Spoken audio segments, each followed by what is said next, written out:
Hey, George, you're a scientist. I'm a chemist, yes. Right, you're a scientist. So we were actually just talking before the recording started, and I got these like new headphones, and I was telling you Mm. about how terrible they are in pretty much every way. But they have, That was almost a sponsored plug. Almost, right? It could have yeah, been. yeah, it's not. And I'm not going to name the brand because it's not their fault that they're terrible. They're just terrible. So I'm just going to use a made up brand. Let's just call them Skull Candy. So Yeah. they're, you know. Let's call them Buzz. No, I've had Bose headphones and they're great. These are not those. But what they do have that I like and why I sprung for cheap headphones because I was hopeful is they have noise canceling. And I used to travel a lot for work and I had noise canceling headphones to use on the plane. And man, that was sweet. That was really, really cool technology that I don't have any real idea how it works. So, despite the fact that I'm not going to keep these terrible headphones, how does noise canceling work? Well, darn it, Lions. I'm a chemist, not a physicist. But with my very limited knowledge and very limited expertise, I will attempt to opine to this. So let's create the universe first. How does sound work? I guess sound is vibrations that are the apparatus cells, the part of our ear can like detect, right? It's Sure. it's touch for vibrations. No, that one doesn't work. It's but like it's not just through like a fluid medium like air or water, right? Like if you press your ear against something solid like a wooden door, right? If the door vibrates, like you can still hear sound through it. So I think it's just your ear's ability to kind of detect like any like pressure changes, I guess. Yeah, kind of. Yes, certainly directionally correct. To be pedantic, because that is kind of what this show's about, it does only travel through fluid because air is a fluid. But I counted air as a fluid. But like, so if you knock, Well, if you knock Yeah. on a piece of wood, like if you had your ear right against a piece of wood and you knock on it, it's not the vibrations of the actual wood that you're hearing. It's the like fluid in between. Correct. Yeah. So sorry, ether? I thought you said it doesn't just travel through fluid because it travels through air as well. No, So- it doesn't just travel Yes. through fluids like water and air. Water. I missed the like. So yes. So we'll strike all of that from the record, by which I mean we're going to leave it all in. That's right. But yeah, so to your point, right, is it has to travel through a fluid, not necessarily through a liquid. So and yes, to your point, right, is that like the thing vibrates, and so what it actually is compression and then expansion of air, right, or of the medium, whatever it is. And so when you knock on the door vibrates a little bit, which means it's basically moving closer to and then further away from you, right, on a very, very small scale. Right, because there would still be like a little bit of air between my actual sensing organs and the door too, right? Like in Yep. my ear canal. Yes.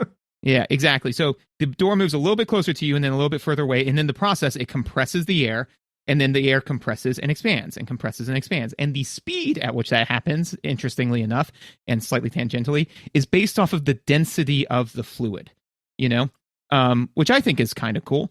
And that's why also too, so like, and this is definitely a field from what we're talking about, but your ability to determine where sound is coming from is based off of the slight time difference between it hitting one ear versus the other, So, yeah, which is also why you can do like surround sound, right? So like the Yes. speakers on your home theater setup are actually firing slightly differently. So it sounds like the car is over there and then it zooms past and now it's coming out of the speaker over there. Yep, absolutely. And the other cool thing I think about that is that's why if you make a sound underwater, it sounds like it's coming from everywhere because the sound is traveling so much faster in the water. Your brain's like, it's hitting both ears at the same time. I can't tell the difference in the time between the two. So it sounds like it's coming from everywhere if you like knock something at the bottom of a pool while you're underwater, stuff like that, So now here's I will be amazed if you happen to have the answer to this question handy, but that makes me wonder, could a human brain calibrate to that speed of sound, or is that too fast for us? Like, could you learn to like position, like do it's not really echolocation, but like positional, like 3D mapping of your environment at that speed of sound, or is like our hardware actually not equipped for that? Like it's so much faster, we just couldn't do it. Darn it, Lions! I'm a chemist, not a physicist. But my guess would be my swag, my scientific wild ass guess, would be that it's beyond our hardware. It would be like kind of saying like if we tried really hard, could we see ultraviolet light? It's like we're just not set up to do that. No? Well, I don't like to make it too public because then they dissect you. Once you can do a thing, if no one else can do the thing, they immediately try to take that thing and see if they can make everyone else do it. So with all that being said, that's basically to your point, right? Like how sound works, right? Is it's air compressing and then expanding and then compressing and then expanding, right? Which basically forms waves, right? And those waves can be changed, messed around with, and manipulated, right? So the pitch of a sound is based off of the frequency of those waves compressing and expanding, right? Which is why, for example, the Doppler effect happens, which is why sirens sound different as they go by you. Also, the same concept happens with light, which is why blue shifting happens, which we did an episode on, right? So all similar stuff. So whenever you have a wave, so this is now a wave function, right? Compression, expansion, compression, expansion. It works very, if you were to graph basically to your point, the density of the air, right? As, density on the y-axis and then time on the x-axis, it would get more dense, then less dense, then more dense, then less dense. Just like a sine wave, right? Just like electromagnetic radiation, for example. So with all of that happening, the interesting thing about any waveform is that you can have constructive or destructive interference. Do you want to? You can probably suss out what those are. Yeah, I'm gonna guess constructive would make more of that thing. So in this case, like more of the knocking on wood sound, and destructive less of the knocking on wood sound. If I'm being really simplistic about it. Yeah, pretty much. You nailed it. So the cool thing is that like if you've got so imagine a sine wave, right? So up and down, right? If you take another sine wave and put it at the exact same, it's the same type of thing, be it electromagnetic radiation, be it whatever, each point of those two waves add, right? Or subtract if they're negative, right? But subtraction is just adding with a negative, right? So if you took a sine wave and then another sine wave that had the exact same frequency, so it's moving at the same, it has the same period, right? And it is superimposed, so they have the same, like it starts at the same point and ends at the same point, right? They will constructively interfere with each other, which means that they will add on, right? So basically, to your point, right, is that like if you had somebody knocking on a door, right, and then you could visually see where all those compressions and expansions are happening, and then you had somebody else who was making another sound that had the exact same frequency and was the vector was the same, right? The door would just sound twice as loud, right? Because those two things constructively interfere with each other. A typical example of this is if you dunk a rock in the water, right, and the water kind of like vibrates out, right? Like it does the little droplet in the puddle thing, right? And then you drop another rock in it. Sometimes those waves get way bigger, right? Because as the two waves hit each other, their amplitudes add, right? I think the word you were looking for is ripples, by the way. It makes ripples. Yeah, it makes the water thing. Darn it, Lions, I'm a chemist, not a water physicist. So with that in mind, if you take that same thing, so what we were just discussing is constructive interference, which is if you've got something that has the same frequency, they can have different amplitudes, but the amplitudes add, right? But if you were to take something that has the same frequency and is shifted off by half a pace, now when one of them is becoming positive, the other one's becoming negative. And so they still add together, but that means that they cancel each other out.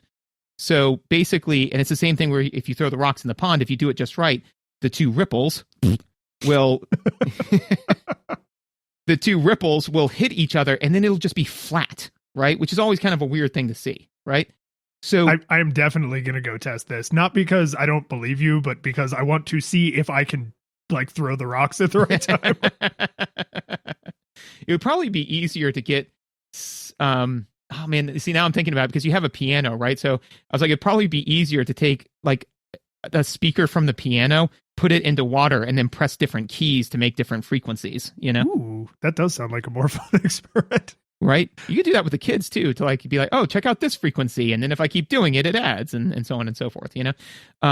So basically that's how any sort of wave works, light, but also sound.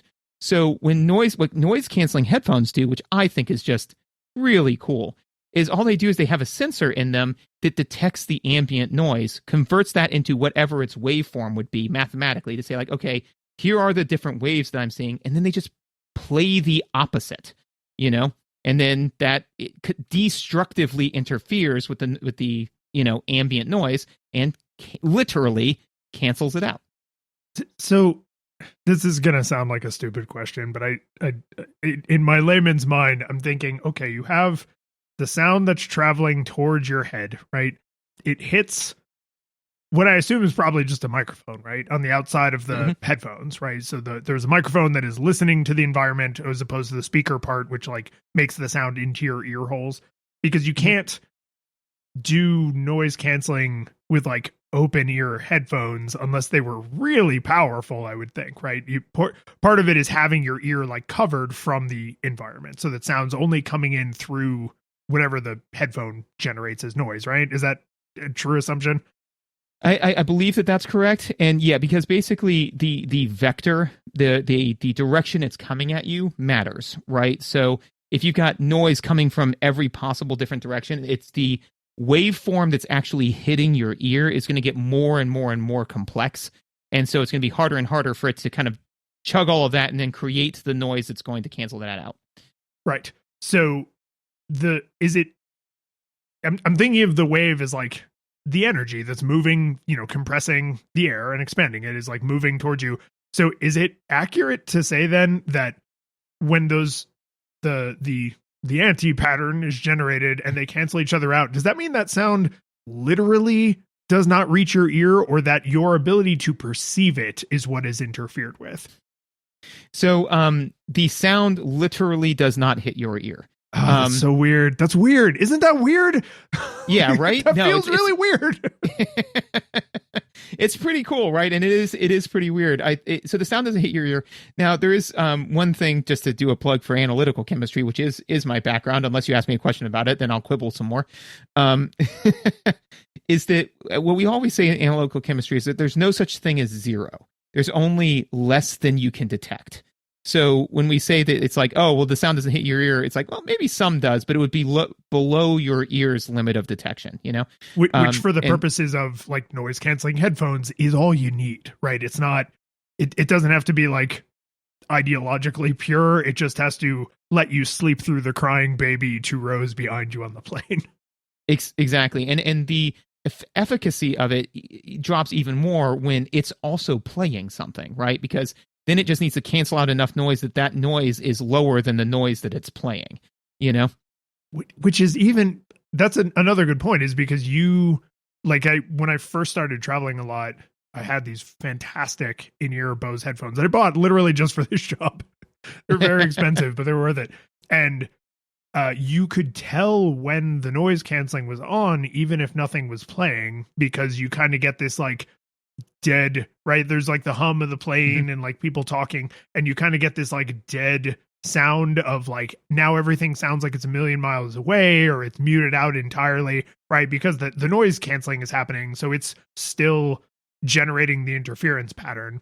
But then that same, either literally the same speaker, or, maybe it's a cluster of speakers. I don't actually know. It's such a small thing to shove in your ear, but like it has to then, play Smash Mouth's All-Star or whatever you're listening to, like at the same time. So it's like, well, I want to generate these waves and have it hit the eardrum in a way that they can interpret and still sounds good, right? It can't make the song sound like crap or all the speech be unintelligible if you're listening to like an audiobook or something, but also take all of this other stuff that's happening in real time and you cannot prepare for ahead of time, do math on it, and then generate counter noise like fast that their brain is just like, oh, I guess that baby's not crying anymore. Like, God, my brain. And I believe that, and this is, I'm not sure. I should have checked this before doing the episode, but I believe that the noise canceling part is like outward facing, so like it's projecting noise towards the noise that's coming at you, and then the noise that's going into your ear holes is going towards you, Oh, okay. Yeah, yeah. yes, Or at least- because I guess it would have to cancel it. It has to do it sometime before it hits your eardrum, right? Right. And it could, in theory, there could be noise that's passing through to your ear, and then it's trying to produce sound that's of the same frequency, but then it's like trying to basically catch up to your ear and cancel it as it's going to you, which I would imagine is way more complicated and difficult to do Right. than the other way. What I'm imagining too, though, is that like, you know, you put on your earphones on like the plane and it kind of like goes deaf, and then you're like, oh my gosh. And then you're like, this is just so crazy. Like, I can't hear anything. And you start playing Smash Mouth, and it just cuts to you like, you know, in the seat, and you're just singing, do, do, do, do, do, do, do, do. It's like, no, other people can still hear you. It doesn't cancel your noise. Yeah. It's not the cone of silence from Get Smart. But yeah, so I mean, and that's kind of, to me, like, I don't know, the to your point, right, is that we tend to operate on timescales that we're familiar with, but like sound traveling, it travels pretty fast, and computers working off of electronics, you know, work even faster. So the fact that it's able to say like, hey, I intercepted this thing milliseconds before it was about to hit your ear. I then did chugged a ton of math on it and produced another thing, so that way you don't have to hear this. And all you're doing is it's just like, you're like, ah, thank God I don't have to listen to the crying baby. But it's like, it's doing some heavy lifting, man. Yeah, this is, it's one of those modern technologies that I think is really like, it feels like borderline magic, even though I now have like a way clearer understanding of how it works. I'm like, but the effect of it, like on your life, is like, but this lets you do something magical. This lets you be in a noisy place and just decide you're not in a noisy place, which like you can close your eyes and put on glasses, but like sound feels more just like of the environment, right? Because of just like the way our brain perceives it, but we don't see it, and we're super visual creatures. So like, this is, I'm glad that knowing how the trick is done does not make it feel any less magical. Like, it is still really cool. This does remind me of some other sense-based interference I want to ask you about, though.